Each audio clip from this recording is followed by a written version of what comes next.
tidos como tendo autoridade, mas uma autoridade inferior à Torá, principalmente a Torá e também o Neviim. Então vai decaindo esse, vamos dizer assim, o nível de autoridade atribuída, ok? Não que esses textos em si não tenham autoridade, mas infelizmente eles olham para eles dessa forma. Tanto que você vê Daniel, que está aqui, que traz revelações extraordinárias em relação a todo o período aí da vinda do Senhor Jesus Cristo, do seu sacrifício, da 70ª semana de Daniel, só que ele não é levado com toda a seriedade que deveria ser, exatamente por ele estar enquadrado, né? Ter sido ele enquadrado dentro desse grupo de livros aos quais não é dada tanta autoridade. Então, Targums é uma explicação, é uma adaptação para o texto, para a linguagem aramaica. Pentateuco Samaritano, como esclarece aqui, este livro escrito no dialeto da mesma família da língua hebraica e com caracteres do antigo hebraico, é Pentateuco Samaritano, de atribui o século IV, da cristã. É mais uma revisão do que uma tradução do texto hebraico. Eusébio e Cirílio fizeram referências a cópias, mas por muito tempo se julgou que tudo tinha perecido. Todavia, no princípio do século XVII, foi enviada uma cópia de Constantinopla para Paris. Depois disso, Usher achou 6 cópias. Kennicott chegou a cotejar 16. Kennicott, muitos críticos que se seguiram, consideram muito provável que aquela revisão tivesse sido levada para o reino de Israel por ocasião da separação das 10 tribos. Se fosse possível sustentar isso, teríamos uma prova evidente da antiguidade do Pentateuco. Afirmou-se que a animosidade para com Judá obstaria a que os profetas e os agiógrafos entrassem no reino de Israel. Tanto que veja, Pentateuco Samaritano, o único interesse deles é em relação à Torá. Então, em relação à Torá, eles fazem um aproveitamento aqui dessas traduções e constroem a sua recensão. Tá certo que ele chama aqui, na verdade, apenas uma revisão, utilizando-se, entrando em contato com aquele hebraico antigo que foi empregado lá por Esdras. Então é um texto útil para fazer esta comparação entre eles. Septuaginta, de 250 a.C., temos aqui a versão chamada dos 70, ou Septuaginta, foi feita no Egito por judeus de Alexandria. Aristeias, um escritor que quis passar por gentil e válido na corte de Ptolomeu Filadelfo, conta que aquela versão foi feita por 72 judeus, 6 de cada tribo, mandados a Alexandria no ano de 285 a.C. por Eleazar, a pedido de Demétrio Falário, bibliotecário do rei, e completada em 72 dias. Essa narrativa recebeu vários acréscimos, em que se afirmava a intervenção miraculosa no trabalho e infalibilidade dos tradutores. O Dr. Rode provou de modo concludente que essa narrativa não pode ser autêntica, posto que nada se descobriu que materialmente possa abalar o valor ou a data da versão, sendo essa provavelmente feita em datas diferentes após o referido ano de 285. Quanto ao tempo em que se completou, não existe prova alguma. Considerando de um modo crítico a obra, podemos observar que contém muitas palavras greco-egípcias e que o Pentateuco está traduzido com maior exatidão do que outros livros. A tradução de Jó, dos Salmos, dos Profetas é inferior, especialmente Isaías e Daniel. Os livros históricos são muitas vezes incorretamente traduzidos. Na igreja cristã primitiva, essa versão era dita em alta conta, embora certos escritores frequentemente se valessem do texto hebraico para confirmá-la, com o fim de corrigi-la. Compôs Orígenes a Exapla, ou versão de 6 colunas, que eu tive o privilégio, da versão da Septuaginta, as traduções gregas do Antigo Testamento, feitas por Áquila, do Ponto, cerca de 130, e por Teodoro de Éfeso, feito em 160, e por Símaco, um samaritano, cerca de 218. As 2 colunas restantes tinham o texto hebraico, e o mesmo texto e caracteres gregos. Esta obra, que no seu todo era constituída de 50 volumes, perdeu-se provavelmente no saque de Cesareia, feito pelos sarracenos no ano de 653. Felizmente, o texto da Septuaginta, que formava uma das colunas, tinha sido copiado por Eusébio, juntamente com as correções ou adições de outros tradutores, os quais Orígenes tinha inserido. Então vemos aí, né, somente as informações acerca daquilo que Orígenes já fez e que Jerônimo também fez na questão da Vulgata. que é você pegar textos hebraicos e fazer a comparação com a Septuaginta, exatamente para a correção de alguns equívocos cometidos nessa tradução. Ok? Então tem alguns problemas aí em relação à tradução para o grego, o que não é surpreendente, né? Então você tem a inspiração do Espírito Santo de Deus conduzindo todo o processo, você tem os autógrafos, mas dos autógrafos em diante você tem duas situações. Uma é cópia, outra é tradução. Cópia, você pega aquilo que está e você trabalha como se fosse uma impressora. Pega aquele texto mais antigo, passa para um novo material, mas respeitando-se as mesmas características. Na tradução você tem um grande problema. Você tem um texto de uma cultura que está sendo transmitida para um texto de outra cultura, de outra língua, que tem outros adjetivos, outros verbos, outra construção sintática, gramatical. Então você vai ter que ter muita habilidade para fazer essa transferência. E mesmo assim, existem algumas expressões que são características daquela língua e que não encontrarão um sinônimo em outra. Então vai haver sempre um distanciamento. Então nas cópias você encontra problemas, não nos autógrafos, tá ok? Mas isso não atrapalha a questão da sagracidade. Versões latinas, você tem Vulgata 382 a 405 depois de Cristo. Vamos lá. Entre as mais antigas versões, baseada na dos 70, baseada na Septuaginta, havia a latina, feita na África, e muitas vezes transcrita no todo ou em parte em várias províncias do Império. Pelas diferenças que se encontraram nas cópias, tem alguns pensado que houve diversas versões, mas a opinião mais provável é de que se trata de revisões da mesma tradição original. A mais importante das revisões fez-se na Itália, em parte com a ideia de corrigir os provincianismos ou outros defeitos da versão africana. Agostinho refere-se a essa versão chamando-a de Ítala. Okay? Então o problema é, a tradução sendo feita em lugares diversos absorve a linguagem local, absorve características da linguagem local. É onde é necessário se construir a versão chamada Ítala para tentar corrigir esses regionalismos, né? É onde Agostinho entra em contato com essa versão Ítala. Jerônimo acha, em geral, muito boa. O seu tipo predominante de texto, como se pode inferir em muitos fragmentos que ainda nos restam, concorda com a Septuaginta, né? Com o manuscrito alexandrino. Concorda com o manuscrito alexandrino. E por algumas citações de Tertuliano, a versão deve pertencer pelo menos à última parte do segundo século. As diversidades e imperfeições das cópias latinas levaram Jerônimo, em 382 d.C., a fazer a revisão do texto, como Orígenes tinha anteriormente feito a revisão da Septuaginta. Empregou para este fim a Exapla, que serviu para que ele cuidadosamente corrigisse todo o Antigo Testamento, de que nos restam apenas algumas porções, mas quando a revisão de Jerônimo estava se completando, aconteceu que a versão da Septuaginta, portanto o tempo recebida favoravelmente pelos judeus, principiou a cair em descrédito, devido ao fato provavelmente de apelarem para ela os cristãos. Por esse motivo tomou Jerônimo sobre si a empresa de uma tradução em latim feita diretamente do hebraico. Consagrou, pois, a esta obra o melhor de seu tempo durante 20 anos, completando-se em 405 d.C., em reverência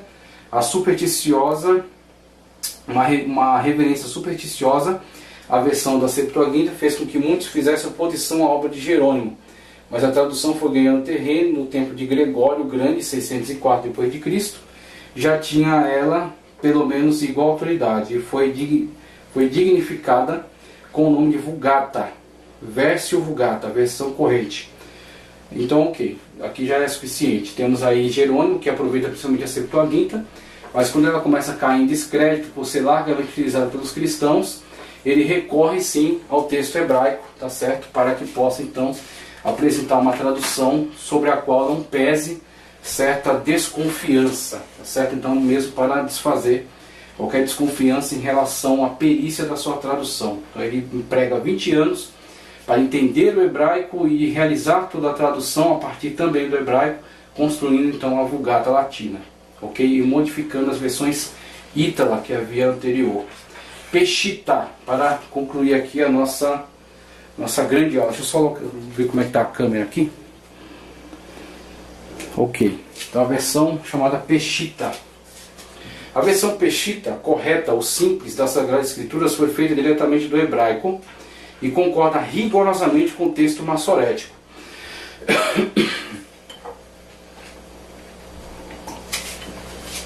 Segue então o texto massorético. Não se sabe em que tempo e onde foi preparada essa tradução, mas é bem provável que os cristãos da Síria tivessem obtido as escrituras cedo, na sua própria língua.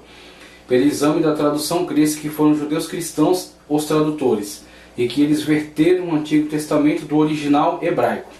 Esta versão contém todos os livros canônicos do Antigo Testamento e todos os do Novo Testamento, com exceção de 2ª de Pedro, 2ª e 3ª de João, tá certo? A Epístola de Judas e o Apocalipse. O texto difere de todas as principais classes de manuscritos, tendo reivindicado sucessivamente cada uma destas.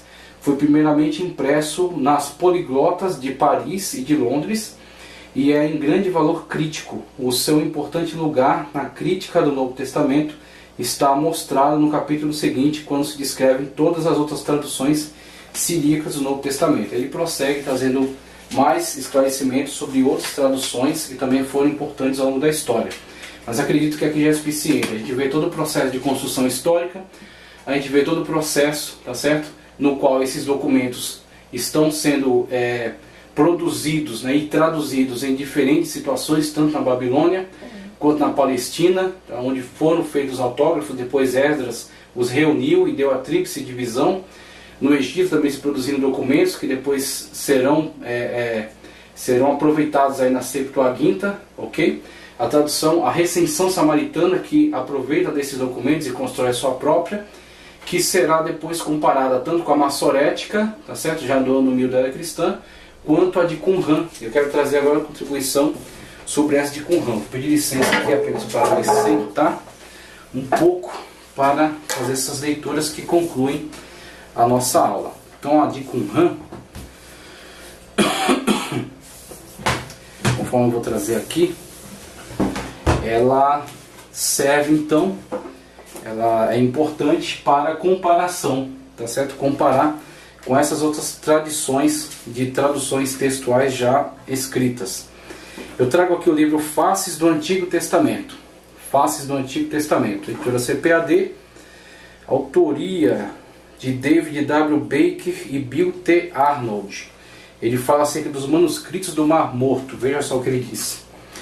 Sem dúvida, a descoberta e gradual publicação dos manuscritos bíblicos entre os manuscritos do Mar Morto tem causado de longe o maior impacto no estudo do texto do Antigo Testamento no século XX. Não é exagero dizer que toda a disciplina foi revolucionada por esses achados, uma vez que eles deram acesso aos estudiosos a grande quantidade de manuscritos ou fragmentos remanescentes deles, que são 1000 anos mais antigos do que qualquer outro que tivera disponível antes.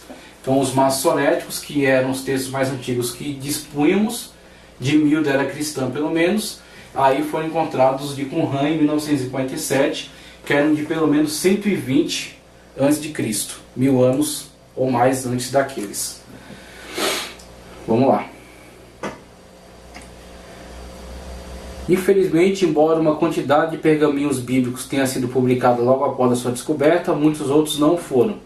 A demora na publicação se tornou oportunidade com uma grande quantidade de controvérsias na década de 80 e no começo da de 90. Mas em meados da década de 90, praticamente todo o material bíblico já foi publicado de uma forma ou de outra.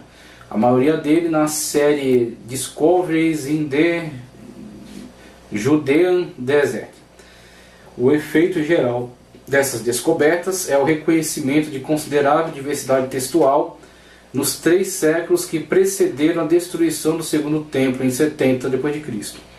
Especificamente, foi agora confirmado pelos verdadeiros manuscritos hebraicos que não só o texto massorético, mas também os textos do Pentateuco samaritano e do Vorlag, ou texto parente da Septuaginta, tiveram predecessores bem antes da mudança de era.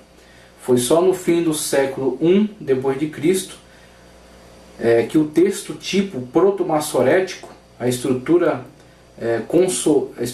consonante do que seria mais tarde elaborado pelos massoretas medievais, tá certo? O texto massorético, né? Emergiu no judaísmo como um único testemunho para o texto da Bíblia hebraica.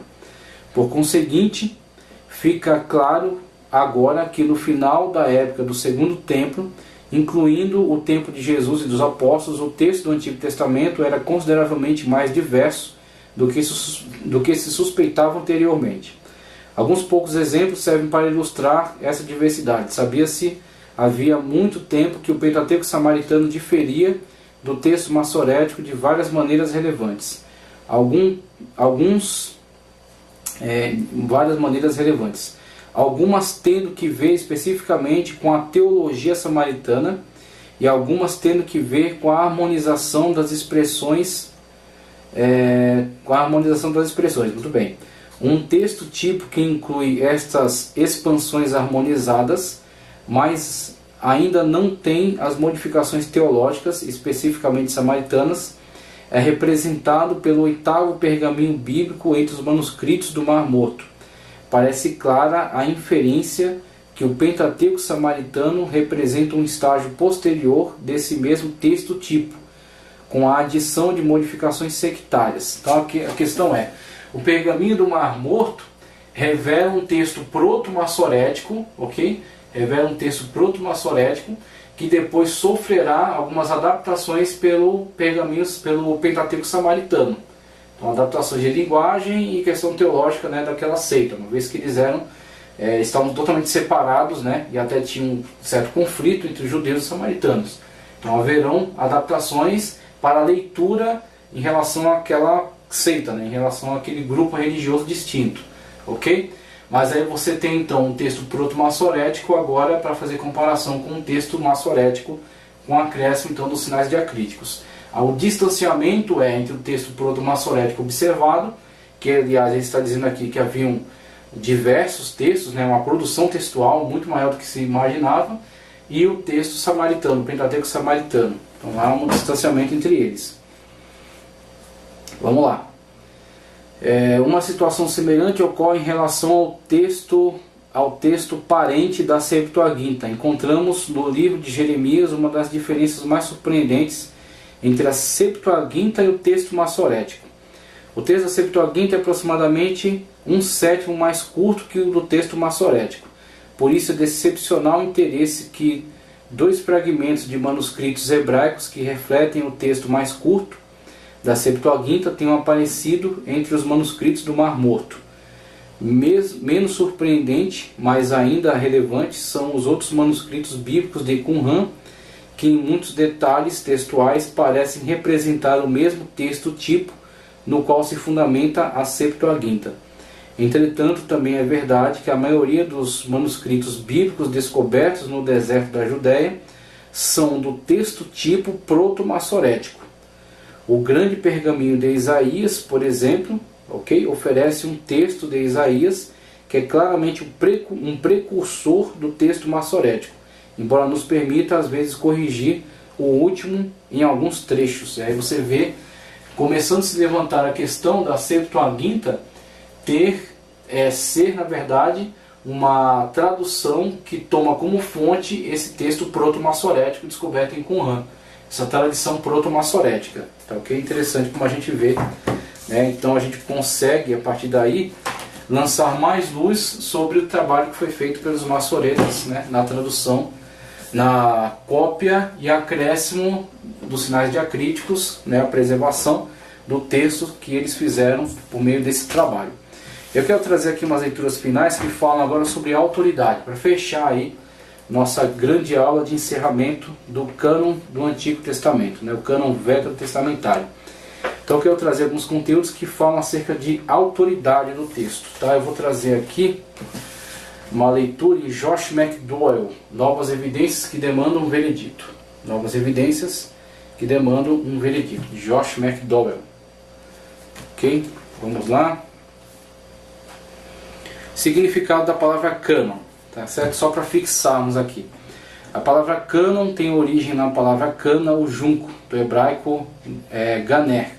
através do grego canon. O junco era usado como uma vara de medir e acabou tendo sentido ampliado e passou também a significar padrão. Orígenes, pai da igreja do século III, empregou a palavra cânon para indicar o que chamamos de regra de fé, o padrão pelo qual devemos medir e avaliar. Mais tarde adquiriu o sentido de lista ou rol, conforme Bruce destaca.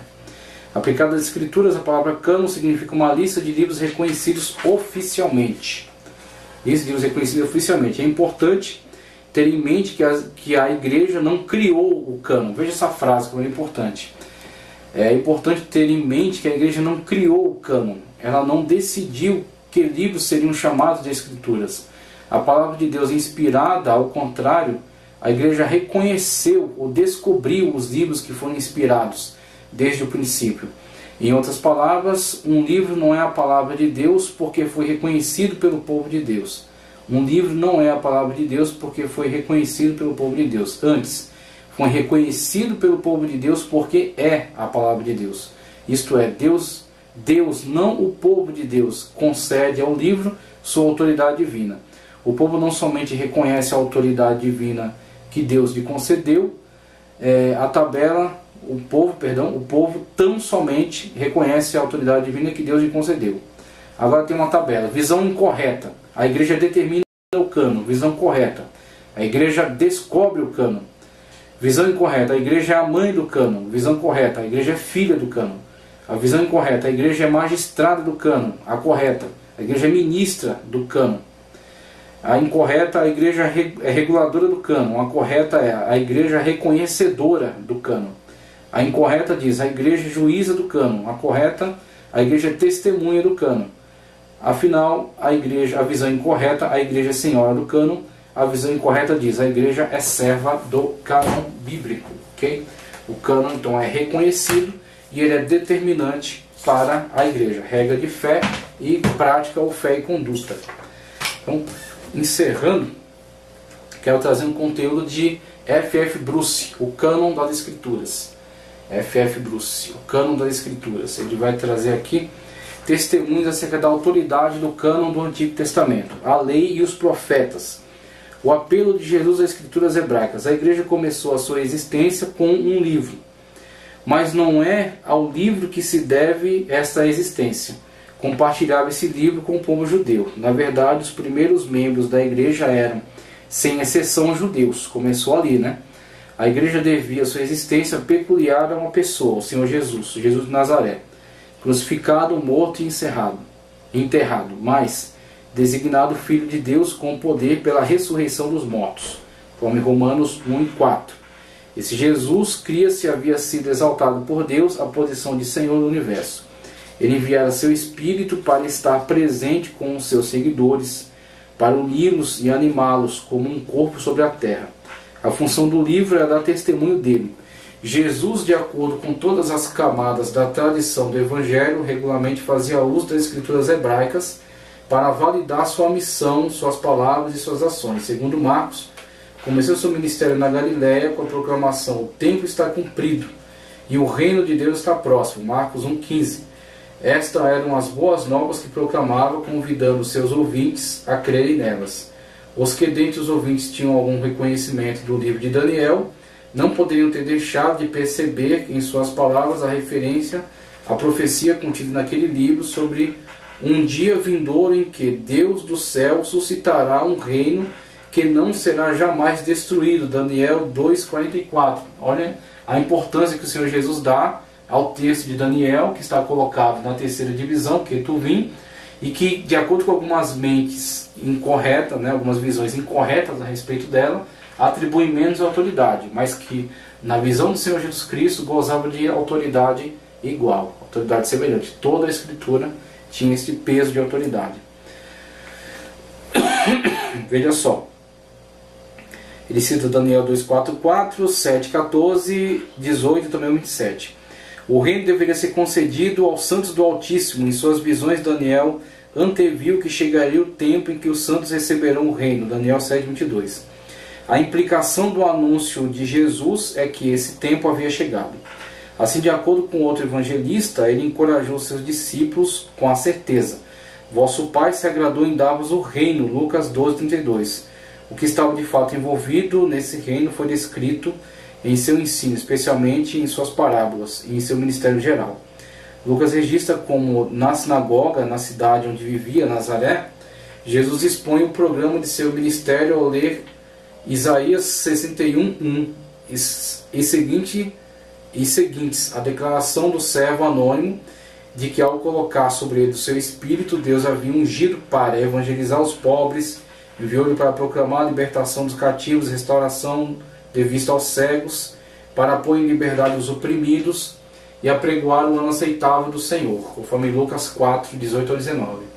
A sua leitura dessas palavras foi seguida pelo anúncio: hoje se cumpriu a escritura que acabais de ouvir, Lucas 4:21. Esta ênfase nas escrituras caracterizou o ministério de Jesus até o tempo em que, mais uma vez segundo Lucas, apareceu ressurreto aos seus discípulos e lhes assegurou que seu sofrimento e ressurreição, bem como a proclamação do Evangelho a todas as nações, que logo viria a acontecer, era um assunto central daquilo que estava escrito, Lucas 24:46-47. O uso que a igreja fez dessas escrituras se baseou no uso que Jesus fez delas. À medida que seus seguidores as investigavam mais a fundo, descobriram mais e mais o que a seu respeito constava em todas as escrituras, Lucas 24:27. O Antigo Testamento, como os cristãos viriam a chamar as escrituras, era um livro a respeito de Jesus. Aqui estava a Bíblia da igreja. Aqui estava também a Bíblia do povo judeu. No entanto, as duas comunidades leram as mesmas escrituras de modos tão diferentes que, em termos práticos, bem poderiam estar usando Bíblias diferentes, em vez de compartilharem a mesma. Ok? Então, deixo aqui testemunho, né, do valor que o Senhor Jesus deu a este texto maravilhoso, texto extraordinário. O cânon do Antigo Testamento. Nosso Senhor e seus apóstolos poderiam diferir dos líderes religiosos de Israel quanto ao significado das Escrituras. Todavia, não há qualquer sugestão de que divergissem sobre os seus limites. As Escrituras, sobre cujo significado diferiam, não eram uma coleção amorfa. Quando eles falavam das Escrituras, sabiam que escritos tinham em mente e podiam distingui-los de outros que não estavam incluídos nas Escrituras. Quando falamos das Escrituras, queremos dizer os escritos sagrados, em contraste com outros escritos. Para nós, escritos ou escrituras são palavras diferentes com significados distintos. Mas em hebraico e grego, uma mesma palavra faz serviço duplo, descrevendo tanto escrito como escritura. Nessas línguas, as escrituras são simplesmente os escritos, o que significa dizer os escritos por excelência. Conforme veremos a seguir, às vezes isso envolve certa medida de ambiguidade. Será que neste ou naquele contexto a palavra significa escritura, em particular, ou escrito em geral? Mas quanto às escrituras, ou os escritos, são mencionados geralmente, não há ambiguidade. Semelhantemente em português, o livro pode ser usado com um sentido especial, indicando talvez pelo tom de voz ou pelo uso de uma letra maiúscula, para denotar a Bíblia, o livro em letra maiúscula, em contraste com todos os outros livros. Então, o livro dos livros, né? Os livros da Bíblia hebraica são tradicionalmente 24 em número, dispostos em 3 divisões. A primeira divisão é a Taná, lei, instrução, lei ou instrução, ou direção, que compreende os 5 livros de Moisés: Gênesis, Levítico, Número e Deuteronômio. A segunda divisão consiste dos Neviim, profetas. É subdividida em 4 profetas anteriores: Josué, Juízes, Samuel e Reis, e os 4 profetas posteriores: Isaías, Jeremias, Ezequiel e os 12, conforme coloquei ali. A terceira divisão é denominada Ketuvim, escritos, e compreende 11 livros. Primeiro vem Salmo, Provérbios e Jó, segue-se um grupo de 5 livros, que chamam-se Megiló, ou rolos, que são o Cântico dos Cânticos, Ruth, Lamentações, Eclesiastes e Esté. E por fim vem Daniel, Esdras, Neemias, que é um livro só, e Crônicas, também é um livro só. Essa é a disposição seguida regularmente nas edições impressas da Bíblia hebraica. Uma das afirmações mais claras e antigas sobre essas 3 divisões e seus respectivos conteúdos aparece numa baraíta, ou tradução do período entre 70 e 200 d.C., citada no Talmud babilônico e no tratado Baba Batra. Essa tradição designa autores inspirados ou autorizados para cada um dos 24 livros e discute sua ordem. A ordem dos livros na primeira divisão é fixa, por terem sido colocados num referencial histórico em que cada um tem sua posição cronológica. O mesmo é verdade para 4 profetas anteriores. A ordem dos livros dos profetas posteriores e nos escritos, todavia, não está fixada tão firmemente. Isso é inevitável quanto ao número grande de rolos era guardado num único recipiente. Então, somente até aqui já vimos aí, né, este autor colocando a questão da autoridade, colocando a questão da organização e também a questão dos rolos. Inclusive, quando se lê os Salmos, né, a lei, os Salmos e os profetas. A lei é encabeçada aí pelo livro de Gênesis, mas tida aí como a lei de Moisés, sendo o principal dela, né, essa questão da lei. Os Salmos e os profetas, colocado aí, por exemplo, o profeta, tido Josué como profeta anterior, né, e Salmos como encabeçando aí este conjunto de livros que estão contidos todo dentro desse grande grupo, esse estojo, né, chamado Ketuvim. Então, então o livro que encabeça essa coleção. Então, leia os Salmos dos profetas, já fala acerca de toda a Bíblia, na verdade. E aí fechamos com a leitura que havia prometido de História dos Hebreus. História dos Hebreus de Flávio Joséfo. Olha só o testemunho que Flávio Joséfo dá acerca dos livros que constituem, que compõem os livros sagrados, conforme conhecido por ele. Na texto aqui, Contra Apion. Veja só. Temos somente 22 que compreendem tudo o que se passou e que se referem a nós desde o começo do mundo até agora, e aos quais somos obrigados a prestar fé. 5 são de Moisés, que refere tudo o que aconteceu até sua morte, durante perto de 3.000 anos, e a sequência dos descendentes de Adão. Os profetas que sucederam esse admirável legislador escreveram em 13 outros livros tudo o que se passou depois de sua morte até o período do reinado de Artaxerxes, filho de Xerxes, rei dos persas. E aos 4 outros livros contém hinos e cânticos feitos em louvor de Deus, e preceitos para os costumes. Escreveu-se também tudo o que passou desde Artaxerxes até os nossos dias. Mas como não se teve, como antes, uma sequência de profetas, não lhes dá o mesmo crédito aos apócrifos. Os apócrifos posteriores ao ano de 400 aqui, antes de Cristo. Ele esclarece aqui, ó, que aos outros de, olha só, nossos dias, uma sequência de profetas não lhes dá o mesmo crédito que aos outros livros. Diferença de cânon e apócrifo aqui, né? Cânon e não canônico. De que acabo de falar, e pelos quais temos tal respeito que ninguém jamais foi tão atrevido para tentar tirar ou acrescentar. Isso é devidamente comprovado quando se analisa o conteúdo de Qumran e se compara com o texto massorético. Ou mesmo modificar-lhes a mínima coisa. Nós o consideramos como divinos, chamamos-los assim, fazemos profissão de observá-los inviolavelmente e morrer com alegria, se for necessário, para prová-lo.